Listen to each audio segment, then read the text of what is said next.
Hey, what's up, y'all? This is Carlos, and we're back with another episode of On the Needle. For this week's episode, I am talking about Mimi, the elusive chanteuse, the Christmas queen, you guessed it, Mariah Carey. So, her best album, in her own words, is Butterfly. And in case you do not know, this album just celebrated a landmark anniversary of 25 years. So, in true Mariah Carey fashion, she's been doing this a lot with her 30th anniversary from when she first came out on the scene, her first album. And she's been revisiting a lot of anniversaries from previous albums and adding remixes and live performances and things of the sort. So, this album is no different. She added, the one I was most excited about was she added the reworked version of the song The Roof. In case you have not read her memoir, pretty interesting story of how that song came about. And that song features Brandy on the reworked version. She also has some live performances that have not been on record before. They've been heard and seen before, but just not on a collection. So basically the same album, but with additional songs or rare mixes or hard to find versions or live versions.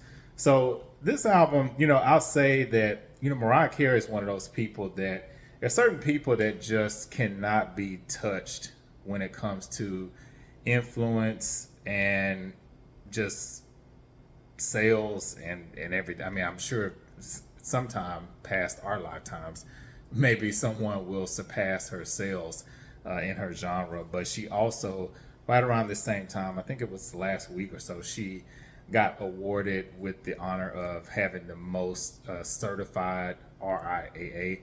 So it's the Recording Industry Association of America certifications for any female artist. So that's in hip hop, pop, rock, rap, any category. She is the leader. So I think she has over 70 million album sales, and that's just in the US and America alone. So it's buku past that when you talk about worldwide sales. But anyway, this album, Butterfly, is definitely one of my favorites of hers. And actually, to be honest, when you think about a side A and a side B, some of y'all are probably too young to remember cassettes. I had the cassette of this album when it first came out, which is crazy. It was, let's see what year was that, 98, I think it's when it was. Let me double check, make sure I'm not lying. 1997 actually is when it came out. But this album has one of the best side A's ever. So I'm gonna turn this over so y'all can see this. So you have, Honey. That song was banging. Now Butterfly can kind of sort of take it or leave it, but it's not, too bad. My All, one of the best ballads in my opinion, again ever. The Roof and 4th of July, like really chill, like kickback, vibey type of songs.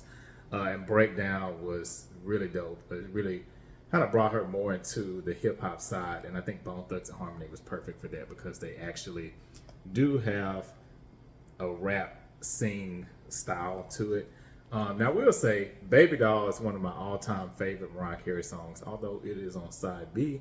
Should have been on side A, but now I won't say Butterfly is a no skip for me because there are certain songs that I don't care for too much. Some of the more serious personal ones, I understand you gotta have those type of songs on the albums, like songs like Outside and Whenever You Call, or okay, they're just not my favorites.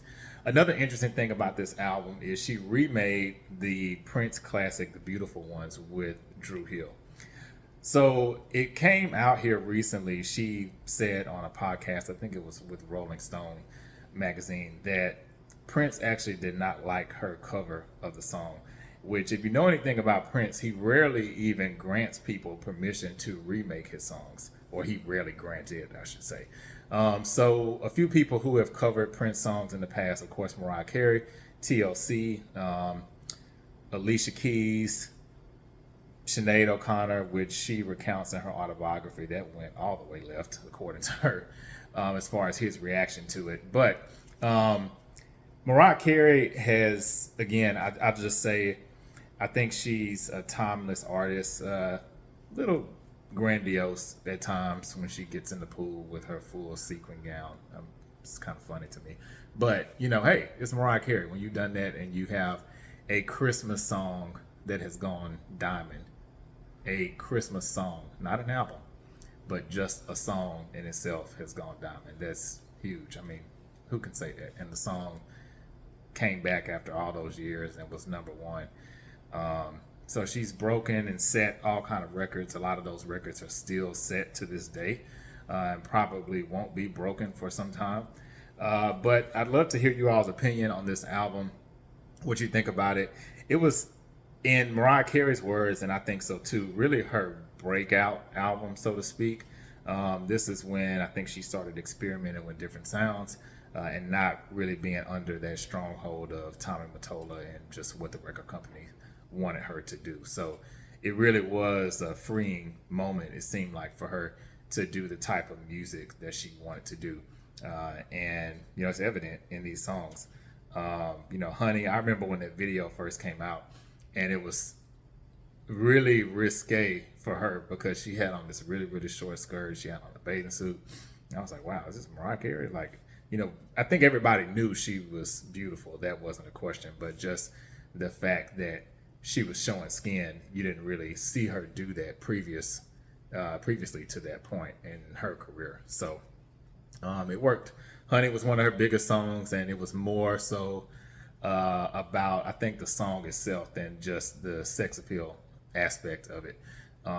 She just really has some great songs. I mean, she was just in her bag on this one. Just, you can't deny it. So curious to know, what are some of y'all's favorite songs from Mariah Carey? What are your favorite albums of hers? I'd say, I don't know if this is my all-time favorite, but I will say Emancipation of Mimi is, I love that one. I like that one actually better than Butterfly. But I will say Butterfly is right up there. It's one of my favorites too. So let me know what you think. Mariah Carey, Butterfly 25, weigh in. You see, I'm repping the Squad Ghouls shirt because it's almost Halloween. So even let me know in your comments what you all are planning to dress up as for Halloween if you celebrate it. All right. Till next time. Peace.